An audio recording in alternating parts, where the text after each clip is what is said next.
霍雨浩成残废，遭笑红尘嘲笑，结果单手秒杀全场，吓坏笑红尘。如今距离第2次斗魂大赛只有短短的3个月时间了，史莱克学院代表队和唐门战队都已经确定好人选。正当众人准备在这次大赛上大显身手之时，却怎么也想不到，霍雨浩竟然在这个时候发生了意外，导致他成为了一个残疾人，只能坐着轮椅上场战斗，遭到笑红尘等人的嘲笑。然而当霍雨浩坐着轮椅出战后，他那惊人的实力直接将笑红尘惊呆了。霍雨浩仅只用1只手就秒杀全场。霍雨浩之所以会成为残废，其实是因为王冬儿。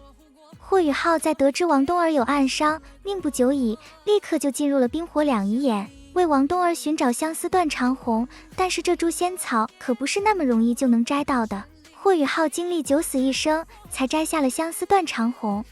他为了摘取相思断肠红，在冰火两仪眼中喝了许多炙热阳泉的泉水，导致体内吸收了大量天地元力，无法消化，还将自己的身体内脏都烧坏了。霍雨浩因此差点就丢掉性命，不过好在霍雨浩被王秋儿顺利带回史莱克学院。但是霍雨浩体内充斥着大量天地元力，无法消化，不仅有冰属性天地元力，还有泉水中的炽热之气，再加上霍雨浩又吃了补药，此刻霍雨浩的身体已经乱成一锅粥。如果这些能量不能被吸收，霍雨浩就会有生命危险。这也像极了当初唐三吞噬深海魔鲸王，导致体内积攒了大量能量，就和如今的霍雨浩一模一样。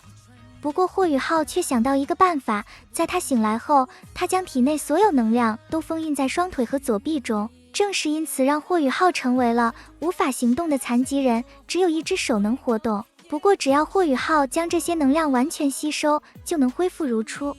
可是还没等霍雨浩完全恢复，此时第2次斗魂大赛就已经开始了。霍雨浩作为唐门代表队参赛，只能坐着轮椅上场。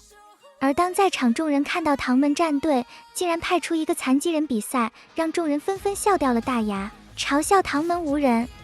霍雨浩的老对手笑红尘看到这一幕，也开始嘲笑霍雨浩，没想到当初的史莱克第1天才，如今却沦落到如此地步。他本想着在这次斗魂大赛彻底击败霍雨浩，而如今看来已经没有这个必要了。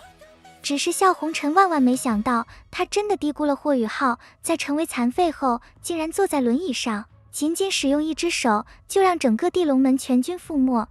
在第1场比赛中，唐门对战地龙门，霍雨浩上场后仅使用灵魂攻击，就让对方伤亡惨重，紧接着开启雪地魂灵，直接一穿七，惊呆了所有人。笑红尘更是无比惊讶，不敢再小看霍雨浩。